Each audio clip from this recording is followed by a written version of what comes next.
A chronological Bible in 365 episodes. This is episode 120, continuing in 2 Samuel and also including Psalm 7 and 1 Chronicles 20. And Barzillai the Gileadite came down from Rogelim and went across the Jordan with the king to escort him across the Jordan. Now Barzillai was a very aged man, 80 years old, and he had provided the king with supplies while he stayed at Mahanaim, for he was a very rich man. And the king said to Barzillai, "Come across with me, and I will provide for you while you are with me in Jerusalem." But Barzillai said to the king, "How long have I to live that I should go up with the king to Jerusalem? I am today 80 years old. Can I discern between the good and bad? Can your servant taste what I eat or what I drink? Can I hear any longer the voice of singing men and singing women? Why then should your servant be a further burden to my lord the king?" Your servant will go a little way across the Jordan with the king, and why should the king repay me with such a reward? Please let your servant turn back again, that I may die in my own city, near the grave of my father and mother. For here is your servant Chimham. Let him cross over with my lord the king, and do for him what seems good to you. And the king answered him, "Chimham shall cross over with me, and I will do for him what seems good to you. Now whatever you request of me, I will do for you." Then all the people went over the Jordan. And when the king had crossed over, the king kissed Barzillai and blessed him, and he returned to his own place. Now the king went on to Gilgal, and Chimham went on with him. And all the people of Judah escorted the king, and also half the people of Israel. Just then all the men of Israel came to the king and said to the king, "Why have our brethren, the men of Judah, stolen you away and brought the king, his household, and all David's men with him across the Jordan?" So all the men of Judah answered the men of Israel, "Because the king is a close relative of ours. Why are you angry over this matter? Have we ever eaten at the king's expense, or has he given us any gift?" And the men of Israel answered the men of Judah and said, "We have 10 shares in the king. Therefore we also have more right to David than you. Why then do you despise us? Were we not the first to advise bringing back our king? Yet the words of the men of Judah were fiercer than the words of the men of Israel." And there happened to be there a rebel whose name was Sheba, the son of Bichri, a Benjaminite. And he blew a trumpet and said, "We have no share in David, nor do we have inheritance in the son of Jesse. Every man to his tents, O Israel."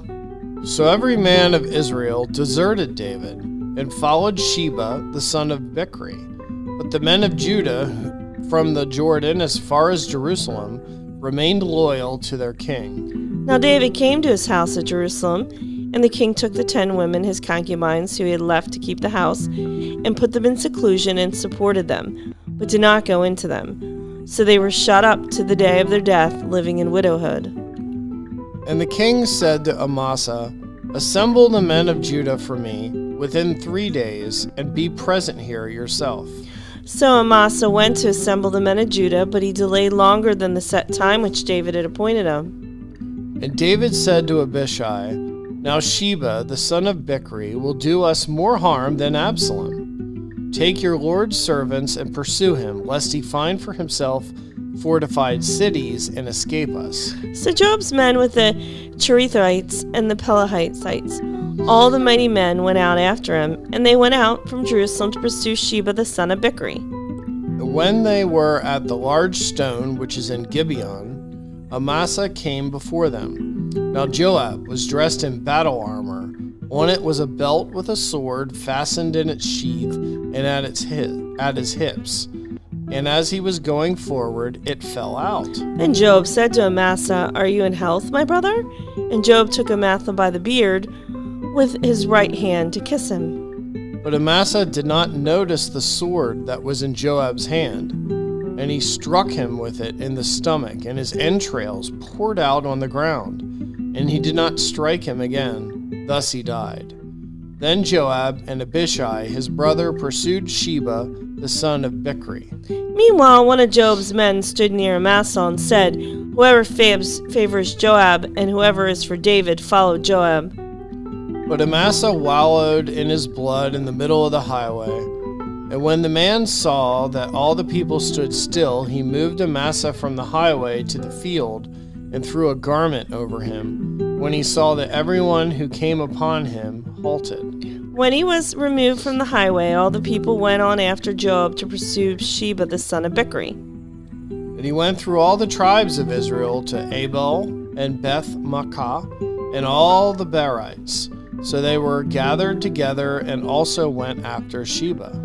Then they came and besieged him in Abel of Beth-makkah, and they cast up a siege mound against the city and stood by the rampart. And all the people who were with Joab battered the wall to throw it down.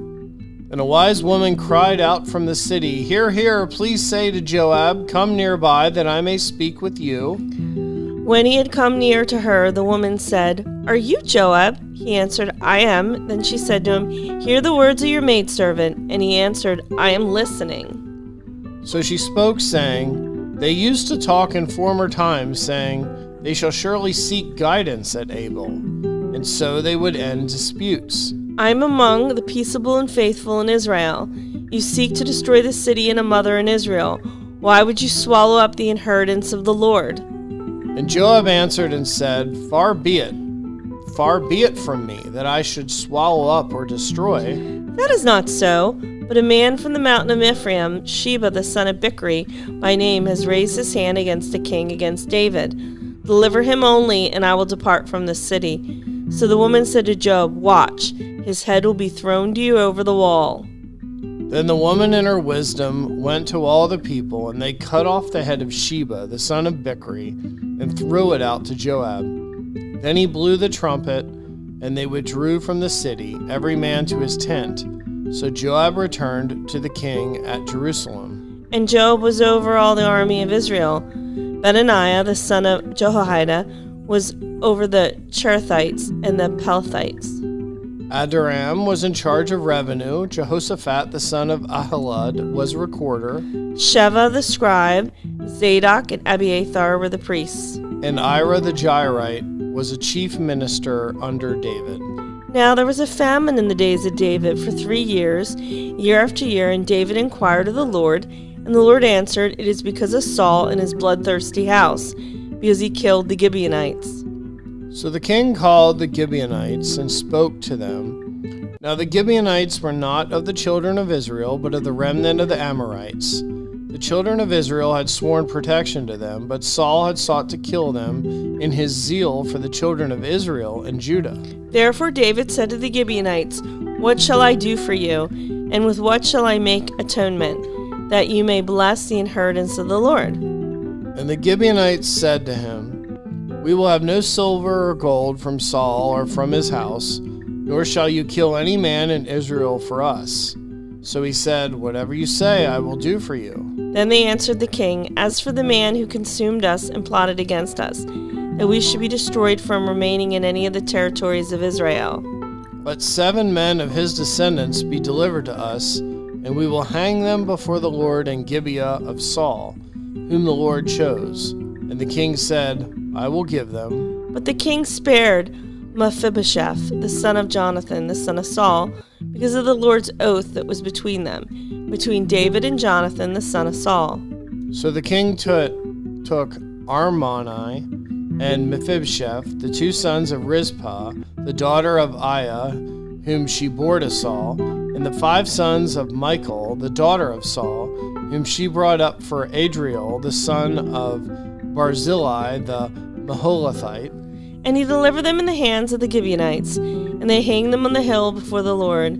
So they fell all 7 together, and were put to death in the days of the harvest, in the first days, in the beginning of the barley harvest. Now Rizpah, the daughter of Ai, took sackcloth and spread it for herself on the rock, from the beginning of harvest until the late rains poured on them from heaven. And she did not allow the birds of the air to rest on them by day, nor the beasts of the field by night. And David was told that Rizpah, the daughter of Ai, the concubine of Saul, had done. Then David went and took the bones of Saul and the bones of Jonathan his son from the men of Jabesh Gilead, who had stolen them from the street of Beth-shan, where the Philistines had hung them up, after the Philistines had struck down Saul in Gilboa. So he brought up the bones of Saul and the bones of Jonathan his son from there, and they gathered the bones of those who had been hanged. They buried the bones of Saul and Jonathan his son in the country of Benjamin in Zelah, in the tomb of Kish his father. So they performed all that the king commanded, and after that God heeded the prayer for the land. When the Philistines were at war again with Israel, David and his servants with him went down and fought against the Philistines, and David grew faint. Then Ishbi-Benob, who was of the sons of the giant, the weight of whose bronze spear was 300 shekels, who was bearing a new sword, thought he could kill David. But Abishai, the son of Zeruiah, came to his aid and struck the Philistine and killed him. Then the men of David swore to him, saying, "You shall go out no more with us to battle, lest you quench the lamp of Israel." Now it happened afterward that there was again a battle with the Philistines at Gob.